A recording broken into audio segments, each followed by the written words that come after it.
YouTube, Dawson Rider here with a review of the Power Rangers Super Megaforce 5-inch figures. That's right, the 5-inch figures are back. Just a brief little thing on that. If you don't know, Power Rangers, the main figures for Power Rangers, were primarily 5 inches pretty much since Mighty Morphin. I mean, the first 5-inch figures were sort of the flippable figures from the original series, but pretty much the staple of the main figures of the series was a roughly 5-inch line. This all went all the way through RPM until the MMPR 2010 toy line when we switched over to 4-inch, which I was pretty upset about. I really dug the 5-inch line. I think that was one of the things that made PR line for me. It was always exciting to get the new batch of 5-inch figures for each new series, and I always liked the scale better. I thought it was nicer to have bigger figures. That being said, I did like the 4-inch figures we got. The Samurai ones and the Megaforce ones were pretty decent figures, and I really liked them. But I always preferred the 5-inch line. And when I heard we were going back to it for Super Megaforce, honestly, I was pretty excited. I know there was a lot of controversy, there was a lot of people upset about it because it messes with the scale now, but honestly, I'm 100% fine with it. I definitely approve of them switching back. It does create some scaling issues now, but I'll get into that later. Real quick to start after that random history lesson, I was just going to take a look at the packaging since it's new. I only saved one of them. It is a bit smaller than traditional 5-inch packaging. It says Red Ranger Action Hero on there, which I think is weird. But you got a picture of Super Megaforce Red there, the typical sort of Megaforce Red slashing up there. And then on the back, it shows the assortment. The one that's out right now is obviously the 5 Rangers I have in front of me, and I'm assuming in like the second wave we will get these two, which are Vecker, and I believe this is called the X-Borg. If I'm wrong, just correct me. But those aren't in the initial wave when they came out. But so yeah, I wanted to point that out that it said Action Hero, which I thought was funny. So I'll take a look at all the figures. I'm only going to be I'm over it. No, I'm totally. Wow, that was really weird. That was amazing. Anyway, I'm only going to go over the articulation for one male, one female, since they're all the same, and I promise not to do any more random happy endings bits. So anyway, let's go ahead and start with Red, because he's in the front.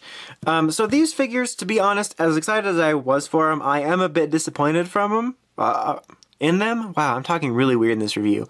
I do still like them, but I do have some complaints. Look-wise and detail-wise, they are pretty well done. I think they did a pretty good job on it. Just taking a look at zoom here. All the paint is pretty much there nicely, and it looks pretty well detailed. I think they did a good job there. No real problem. But I do think they have some strange issues. I think similar to the giant Super Megaforce Red figure, his helmet has some proportion issues. Not all of them have it, but Super Megaforce Red's does look a little bit strange. I think it looks a little skinny-ish, and the visor looks weird, so it does look a bit strange. And the mold in general is a bit strange. It looks like they used a growing ray on the 4-inch line and made it bigger, which causes some weird proportion issues. They are a smidge muscly, but not really like the over-muscled ones we used to get. And the proportions do look a little bit weird. The weirdest part for the proportions, I think, is the legs. They've got really stubby legs, which look really strange, especially if you think about it too much, which make them look oddly proportioned and whatnot. And then their little sort of overlapping skirtish pieces here are a bit large. So overall, I think they do look a bit wonky and a bit strangely proportioned. But other than that, they're pretty solid. Like I said, the details look pretty good, but they just look a little funny.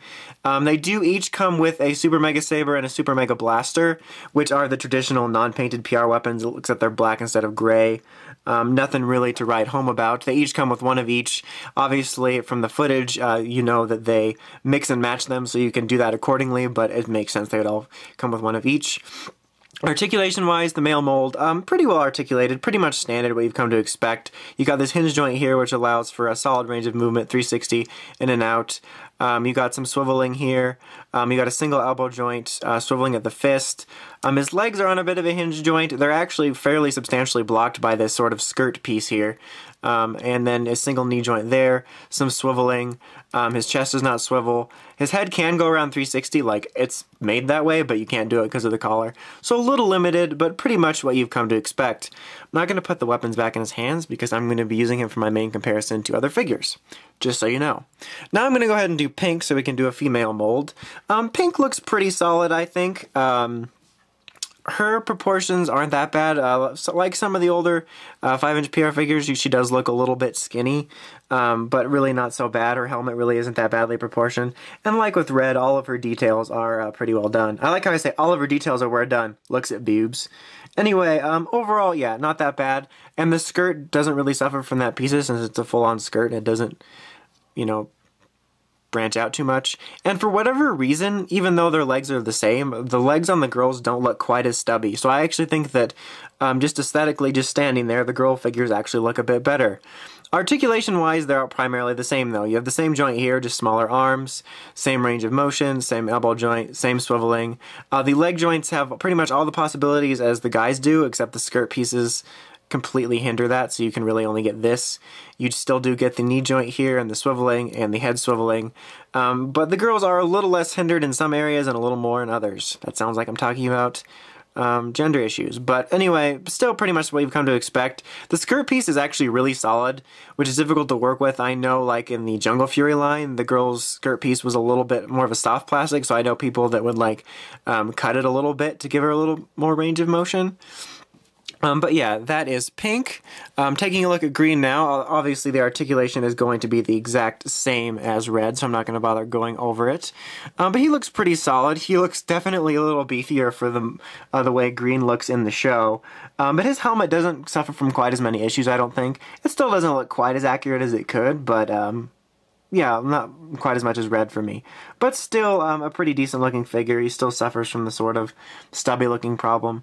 The more I look at him just sitting there, it doesn't seem to be as much of a problem, but it was definitely something that I noticed when I'm getting it. Knocking down Noah here, let's go ahead and go right for Gia, just to do the alternating thing. Their weapons keep getting in the way of me showing them. But yeah, she doesn't look too bad. Her helmet does look a little skinny for what her helmet looks like in the show, but it's really not too bad. These sort of sound like nitpicks, but I feel like I should just mention them. But overall, she's still a pretty decent looking figure. Again, she's a decent looking figure. Looks at boobs. But yeah, not too bad. I think the girls look a little bit better just in proportion-wise, but her helmet is a smidge skinny. None of their helmets are really perfect, to be honest. And then putting his weapons down, here we have Blue, which I actually think has the best looking helmet in terms of proportion issues. It maybe is a smidge skinny there, but in terms of screen accuracy, I think his helmet has the least problems with it. But just taking a look at him, you can see he's a pretty solid figure. They're all pretty good looking. And then, I haven't really been showing it, but the backs are all, you know, backy. There's not really much to them. Before we sort of get into the final thoughts here or whatever, I just want to show some comparisons. First off, here, I'll use Super Megaforce Red as our main scale. I'm just going to kind of move everyone back for a second. I'm just going to tell you everything I'm doing. Now I'm breathing. Now I'm moving Blue back. Now I'm using yellow. I just blinked. Okay, so I got several different figures here I wanted to compare it to. This guy's kind of posed, so, but here he is next to the 4-inch Super Megaforce, or regular Megaforce Red. As you can see, he's quite substantially bigger. The proportions are quite a bit larger. Just taking a look at him there, like that. There he is next to that. And then I wanted to take a look here. From my personal favorite line of Power Rangers 5-inch figures is the Jungle Fury Red Ranger figure, or the Tiger Ranger I was on the package. In my opinion, this right here is the absolute best 5-inch Power Ranger figure mold we ever got. It was slimline, there wasn't too much muscle, you know, Power Ranger roiding out, powerful Ranger stuff going on. The articulation was at its absolute peak. I think they did a good job with them. They just were really awesome, and they're still some of my favorite figures in my collection. And as you can see, he's quite a bit taller, because I believe these were like 5.5 inches, but so much better. I hate those people that comment about like the mecha and stuff and say, why didn't they just use the Japanese molds? With this thought, I'm thinking, why didn't they just use this mold? Because they made it. I don't think there was that much of a difference in price, because I would love to see them using a variation of this mold on the newer figures. I just think it's far superior just standing next to it there. You can sort of really see the difference. And then also, the very last figure of this scale to be released for us was actually the RPM Ranger figures, which did use a little bit of a different mold. I'll bring Jungle Fury Red back in a second. Jungle Fury Red is a bit taller, he's a bit shorter, and his mold was a bit different. It's not quite as good as the Jungle Fury one, had some more loose problems and had a bit different engineering, but still a very good mold. I would be happy if they used this mold for their figures, even if they wouldn't go for the Jungle Fury one, but just to give you an idea here, sort of a scale. Jungle Fury Red is a bit taller, but they were both good molds. I think this was the peak of the molds, the best that I would ideally like to see them use, but this was still a pretty solid mold. And like I said, it was the very last 5-inch figure released up until now. But yeah, that's still a bit of a thing. And then last but not least, because I get a feeling that if I didn't do it, I would get a lot of people asking me to compare it to the figure art of Gokai Red. He's supposed to have a sword in his hand, it just fell out. But here is Gokai Red with his invisible sword. Obviously, yet again, a height difference and quite a bit of a quality difference you can see there. It's a figure art though. I know I'm pretty much guaranteeing that whether it's on my video or other people's comments, you'll get those people that are like, oh my god, why don't you just buy the figure art? It's so much better. Well, depending on your budget, $8, $30 to $50. I'm just saying. Obviously, if money's not an issue for you in terms of collecting, I would recommend getting this for the best quality. But I'm just saying, this is much more cost effective. There's clearly a reason why there's a difference. This is a line made for more casual, you know, collectors. I'm not made for collectors, but it's mainly made for kids, but it's more for the casual collector. They're a much cheaper alternative for kids and collectors. This is more of a collector's line. So there's an obvious difference there for that.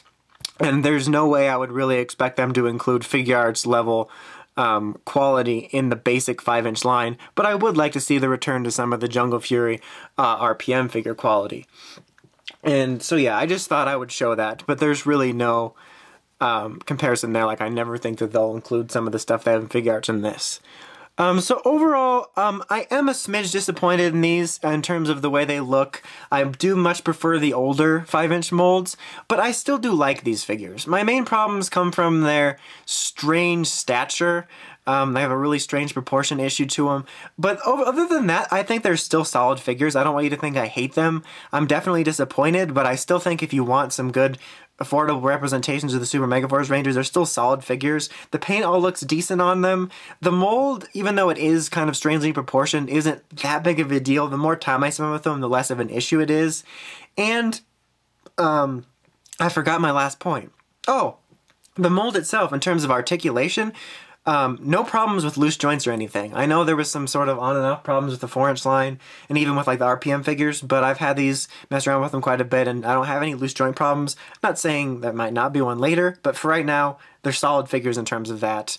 And I know we're going to be sticking with this mold for a little bit, because if you don't know, they did show we are going to be getting some older figures with them. There's I believe MMPR Green, White, Red Zeo, and we're actually getting a regular Megaforce Red and a Robo Knight, so we at least have those in scale. So I know we'll be using that pretty much for this year, this base mold, but in a perfect world, I'd love to see them get something closer to the RPM or Jungle Fury mold, going out into whatever Go Busters would be. But yeah, still I think solid figures if you want a representation, but I am a slight bit disappointed with them. I was about to repeat myself for the 3rd time, but I think I'll just let you go. Till next time, make sure to check out the Crazy Podcast at WritersRangersRambles.com. Till next time, this is Dawson Ryder, signing out.